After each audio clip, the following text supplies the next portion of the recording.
Good evening everyone, welcome to all of you. और आज के बायोटेन सीरीज में एक बहुत इंपॉर्टेंट कॉन्सेप्ट लेकर आए हैं जिसका नाम है आइसोजाइम्स या फिर आइसो एंजाइम्स। अब देखिए, नाम से ही क्लियर है, आइसो का मतलब हो गया सेम और एंजाइम। ये एंजाइम्स के कुछ ऐसे कॉम्प्लेक्सेस होते हैं जिनका आप कह सकते हो कि मॉलिक्यूलर वेट डिफरेंट हो सकता है लेकिन फंक्शन सेम होता है। तो ऐसे एंजाइम्स का ग्रुप जिनका मॉलिक्यूलर वेट सेम डिफरेंट होता है लेकिन इनका फंक्शन क्या होता है, सेम होता है, इसको हम क्या कहते हैं, आइसोजाइम्स के नाम से जानते हैं। जैसे हमने आपको यहाँ पे लिखा हुआ है, molecules having same function but different molecular weight called as आइसोजाइम्स।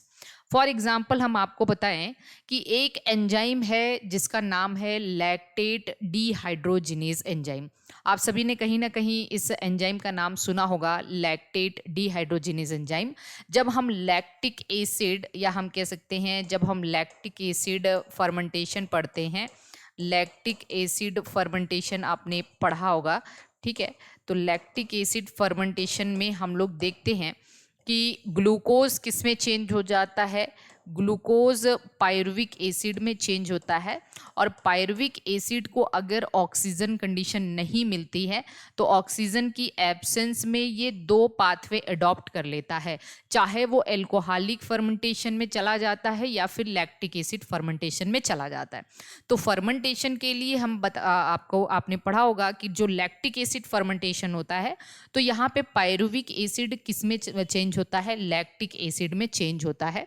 और इस तरीके का फर्मेंटेशन या एनारोबिक रेस्पिरेशन हमारी स्केलेटल मसल में भी देखने को मिलता है, स्केलेटल मसल में देखने को मिलता है। और ये हमें कुछ टाइप के जैसे लैक्टोबैसिलस बैक्टीरिया में भी देखने को मिलता है ना। लैक्टोबैसिलस बैक्टीरिया में भी इस तरीके का एनारोबिक रेस्पिरेशन या फर्मेंटेशन हमें देखने को मिलता है। और हम सभी को पता है हमारी जो स्केलेटल मसल होती है, लगातार अगर हम वर्क कर रहे हैं, ऑक्सीजन की डेफिशिएंसी हो रही है, तो वहाँ पे यही पाथवे ऑपरेट होता है और लैक्टिक एसिड का डिपोजिशन की वजह से हमें फटीग भी फील होता है। तो फटीग के लिए यही लैक्टिक एसिड ही रिस्पॉन्सिबल होता है। तो लैक्टिक एसिड एक्चुअली जो ये एंजाइम है, लैक्टेट डीहाइड्रोजिनेज एंजाइम है, ये इसका फंक्शन क्या है, ये पायरुविक एसिड को लैक्टिक एसिड या वापस से लैक्टिक एसिड पायरुविक एसिड में भी कन्वर्ट हो सकता है। ये एक रिवर्सिबल प्रोसेस को क्या करता है, कैटेलाइज करता है। ये पायरुविक एसिड को लैक्टिक एसिड या लैक्टिक एसिड को पायरुविक एसिड में कैटेलाइज करता है। किसका काम है ये, लैक्टेट डीहाइड्रोजिनेज का काम है, ठीक है। तो लैक्टेट डीहाइड्रोजिनेज का फंक्शन हमने आपको बता दिया। अब आपको पता है कि ये जो लैक्टेट डीहाइड्रोजिनेज एंजाइम है, ये एक्चुअली दो तरीके के चेन से बना होता है, एक लाइट चेन और एक हैवी चेन। लाइट चेन में एमिनो एसिड्स के नंबर कम होते हैं, हैवी चेन में एमिनो एसिड्स के नंबर ज़्यादा होते हैं। क्योंकि ये एंजाइम है तो ऑब्वियस सी बात है, ये प्रोटीन्स होंगे और प्रोटीन्स हैं तो एमिनो एसिड से ही बने होंगे। तो लाइट चेन को एम और हैवी चेन को एच से डिनोट करते हैं। और लैक्टेट डिहाइड्रोजिनेज ये दो तरीके का हो सकता है। ये हो सकता है कि होमोमर हो, कैसा हो, होमोटेट्रामर हो, होमोटेट्रामर हो, या हो सकता है ये हेट्रोटेट्रामर हो, हेटेरोटेट्रामर, है ना। अब इसका मतलब क्या है, हेटेरोटेट्रामर हो सकते हैं। अब इसका मतलब क्या है, इसका मतलब ये है कि लैक्टेट डीहाइड्रोजिनेज के कुछ फॉर्म्स ऐसे होते हैं जिनमें हो सकता है चारों लाइट चेन हो। चार, ये टेट्रामेरिक प्रोटीन होती है, टेट्रामेरिक का मतलब चार चेन होती है। अब वो चारों लाइट हो या चारों हेवी हो, तो अगर चारों लाइट होगी, होमोटेट्रामर का मतलब चारों लाइट मतलब M4 वाली कंडीशन होगी या H4 वाली कंडीशन होगी। जब चारों लाइट है या चारों हैवी है तो इसको हम M4 या H4 के नाम से जानते हैं। तो ये एक तरीके की टेट्रामेरिक प्रोटीन होती, कैसी होती है, टेट्रामेरिक प्रोटीन होती है, ठीक है, टेट्रामेरिक प्रोटीन होती है, ठीक। अब इसके लैक्टेट डिहाइड्रोजिनेस का इंट्रोडक्शन आप सभी को समझ आ गया। अब हेट्रोटेट्रामर का मतलब ये हो सकता है कि इसमें हैवी और लाइट के कॉम्बिनेशन हो सकते हैं। अब यहाँ पे देखना है आपको ये कि जो लैक्टेट डिहाइड्रोजिनेस के आइसोजाइम्स हैं, लैक्टेट डिहाइड्रोजिनेस के जो आइसोजाइम्स हैं वो 5 आइसोजाइम्स होते हैं। इनके 5 आइसोजाइम्स होते हैं। एक जो सबसे पहला फॉर्म है उस ये देखिए एक होमोमर है, होमोटेट्रामर है। इसमें चारों हैवी चेन होते हैं। चारों क्या होते हैं? हैवी चेन होते हैं, ठीक है, जिसको हम H4 से डिनोट करते हैं। फिर वैसे ही वैसे एक हैवी चेन कम होता चला जाता है और लाइट चेन ऐड होता है। दूसरा क्या है? H, 3H और 1M, ठीक है, 3H 1M। तीसरा 2H 2M H2M2। तीसरा चौथा क्या है? 1H और 3M चेन है, लाइट चेन है, तो HM3 लिख दिया। और चौथा क्या है? चारों लाइट चेन है, M4, मतलब ये भी होमोटेट्रामर है। इसको हम LDH1 कहते हैं, इसको LDH2 कहते हैं, इसको LDH3 कहते हैं, इसको LDH4 कहते हैं, इसको LDH5 कहते हैं, ठीक है। अब आप इनका क्या रोल है?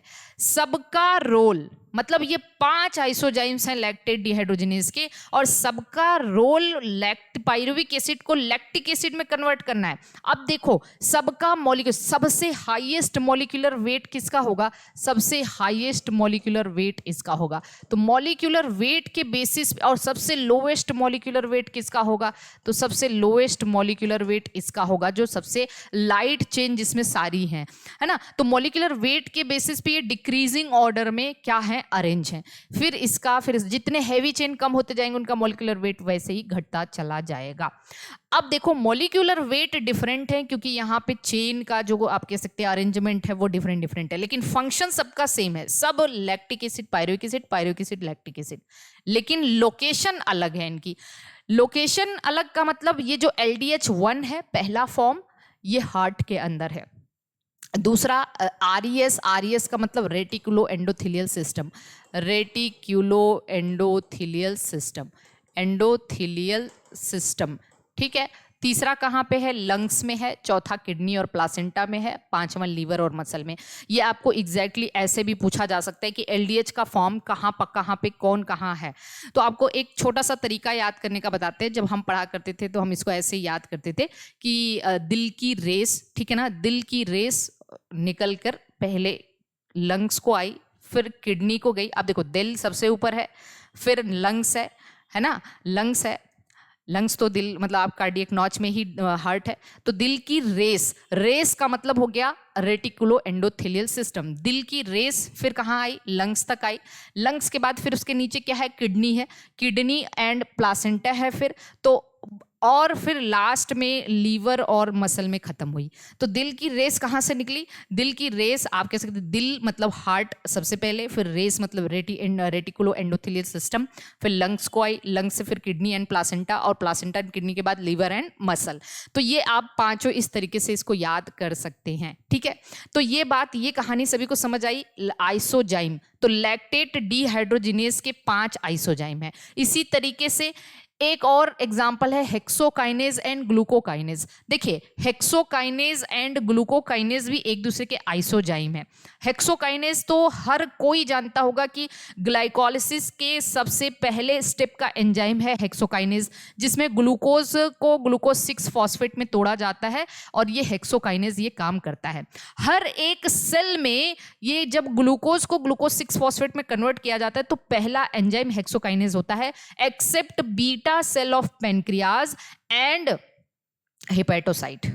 जो लीवर सेल है और बीटा सेल ऑफ पेनक्रियाज मतलब हिपेटोसाइट में ये काम ग्लूकोज को ग्लूकोज 6 फॉस्फेट में तोड़ने वाला काम ये करता है ग्लूकोकाइनेज। तो अगर हम बात करें except hepatocyte and beta cell of pancreas में ग्लाइकोलिसिस का पहला स्टेप कौन कैटेलाइज करता है? ग्लूकोकाइनेज, और इसका Km वैल्यू ज्यादा होता है, ठीक है। ये बात कभी कभी आपसे एग्जाम में पूछे। देखो फंक्शन दोनों का सेम है, लेकिन इनके मोलिकुलर वेट अलग अलग हैं, ठीक है, ये याद रखना। तो हेक्सोकाइनेज और ग्लूकोकाइनेज एक दूसरे के क्या हैं, आइसोजाइम्स हैं। इसी तरीके से जो अल्फा एमाइलेज एंजाइम होता है उसके भी 16 आइसोजाइम्स पाए जाते हैं। फंक्शन सबका सेम है, एमाइलेज है तो ऑब्वियस सी बात है वो कार्बोहाइड्रेट को ब्रेक करेगा, स्टार्च को तोड़ेगा, उसके 16 आइसोजाइम्स होते हैं, ये बात याद रखना। तो आई होप कि आपको आइसोजाइम का कॉन्सेप्ट समझ आ गया होगा कि आइसोजाइम्स एंजाइम के ऐसे ग्रुप्स होते हैं जिनका मॉलिक्यूलर वेट डिफरेंट होता है, लोकेशन अलग अलग हो सकती है, लेकिन फंक्शन उनका एग्जैक्टली सेम होता है। कैसा होता है, एग्जैक्टली सेम होता है। तो इसको हम आइसोजाइम्स या फिर आइसो एंजाइम्स कहते हैं। लैक्टेट डिहाइड्रोजिनेज के 5 आइसोजाइम्स, सेलिवरी एमाइलेज के 16 आइसोजाइम या अल्फा एमाइलेज के 16 आइसोजाइम, और हेक्सोकाइनेज और ग्लूकोकाइनेज, ये भी याद रखना, ठीक है। चलिए, तो आज के लिए बस इतना, फिर मिलते हैं किसी दूसरे कॉन्सेप्ट के साथ अगले लेक्चर में, ठीक है। All the best.